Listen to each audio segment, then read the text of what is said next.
Hello friends, welcome to my channel. இன்றைக்கி நம்ம இந்த வீடியோவில் மலையாளத்தில் ரிலீஸ் ஆன பிரதிச்சாயா படத்தோட ரிவ்யூ தான் பார்க்க போகிறோம். இந்த படத்தோட கதையை பற்றி பார்த்தோம்னா, படத்தோட ஹீரோ நிவின் பாலி வந்து ஐடி ஃபீல்டில் இருக்கார்.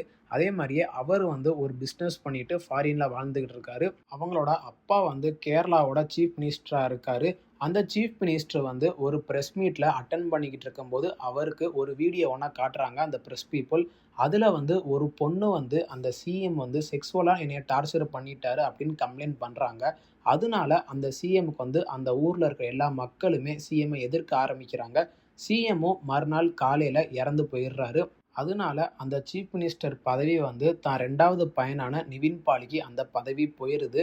அதனால நிவின் பாலி வந்து எப்படியாவது தான் ஊர் மக்களை நல்லபடியாக காப்பாற்றணும், அதே மாதிரியே தான் அப்பாவுக்கு நடந்த கொடுமையும் வெளியே கொண்டு வரணும் அப்படின்னு முடிவு பண்ணி அந்த சிஎம் போஸ்ட்டில் உட்கார்றாரு. கடைசியில் நம்ம நிவின் பாலி எதிர்பார்த்த மாதிரியே அந்த எவிடன்ஸ் எல்லாத்தையுமே மக்களுக்கு கொண்டு போய் சேர்த்தாரா இல்லையா? அதே மாதிரி அந்த ஐடி ரிலேட்டடான அந்த டேட்டாஸ் எல்லாத்தையுமே எப்படி நிவின் பாலி வந்து ப்ரெஸ் பீப்புள்கிட்ட கொடுத்தாரு, கடைசியில் என்னாச்சு, இதுதான் இந்த படத்தோட மொத்த கதையே. படத்தோட பாசிட்டிவ்னு பார்த்தோம்னா, டைரக்டர் உன்னிகிருஷ்ணன் வந்து ஒரு பொலிட்டிக்கல் கதையை எப்படி மக்களுக்கு கொண்டு போய் சேர்க்கணுமோ அதை நல்லாவே பண்ணியிருக்காரு.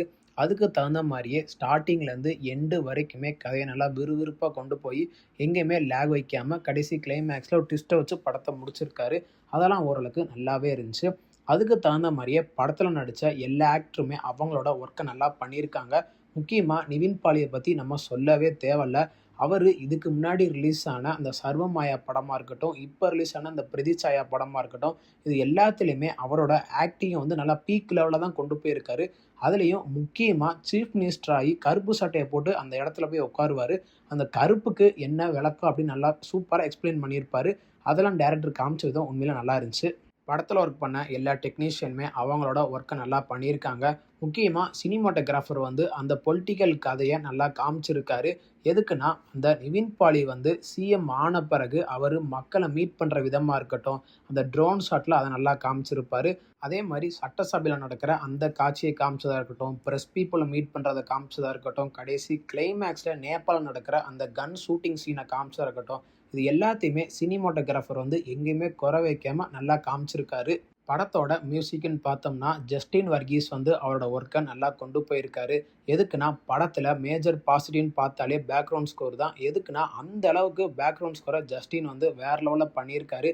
படத்தில் பாட்டுன்னு பெருசாக எதுவும் இல்லை, 1-2 பாட்டு தான் இருக்குது. இருந்தாலும் அந்த பாட்டையும் நல்லாவே காமிச்சிருக்காரு மியூசிக் டைரக்டர். முக்கியமாக வில்லனுக்கு போட்ட அந்த பேக்ரவுண்ட் ஸ்கோரை உண்மையிலேயே வேறு லெவலில் போட்டிருக்காரு.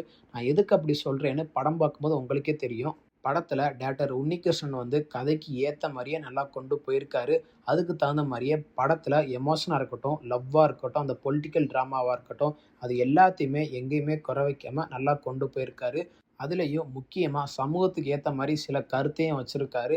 என்னதான் அந்த நாட்டோட சிஎம்மாக இருந்தாலும் அவருக்கு ஒரு பர்சனல் வாழ்க்கை இருக்குது. அந்த பர்சனல் வாழ்க்கையில் யாருமே நுழையக்கூடாது அப்படின்னு சொல்கிற அந்த கருத்தாக இருக்கட்டும், அந்த ப்ரெஸ் பீப்புள் வந்து எவ்வளோ எல்லையை மீறி அவங்கள இன்சல்ட் பண்ணுறாங்க, அவங்க ஃபேமிலி இன்சல்ட் பண்ணுறாங்க, அது எல்லாத்தையுமே நல்லா காமிச்சிருக்காரு டைரக்டர் கடைசி கிளைமேக்ஸில் அந்த ப்ரெஸ் பீப்புளுக்கும் ஆப்பு வைக்கிற மாதிரி சில காட்சி அதெல்லாம் வச்சு நல்லா முடிச்சிருக்காரு. அதெல்லாம் உண்மையிலே படத்தில் வேறு லெவலில் இருந்துச்சு. படத்தோட நெகட்டிவ்னு பார்த்தோம்னா, படத்தில் டைரக்டர் வந்து கதையை நல்லா தான் கொண்டு போயிருக்காரு.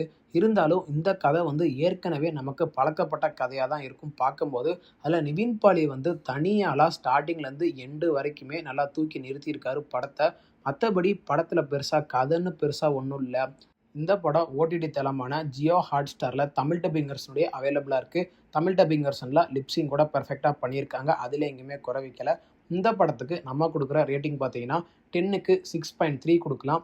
இந்த படத்தை தாராளமாக ஃபேமிலியோட வீக்கெண்டில் பார்த்து என்ஜாய் பண்ணுங்கள். இந்த வீடியோ உங்களுக்கு பிடிச்சிருந்தா மறக்காமல் நம்ம சேனலை லைக் பண்ணி, கமெண்ட் பண்ணி, ஷேர் பண்ணுங்கள். மறக்காமல் நம்ம சேனலை சப்ஸ்கிரைப் பண்ணி பக்கத்தில் இருக்க பெல் பட்டனை கிளிக் பண்ணி விட்ருங்க. தேங்க்யூ ஃபார் வாட்சிங் திஸ் வீடியோ.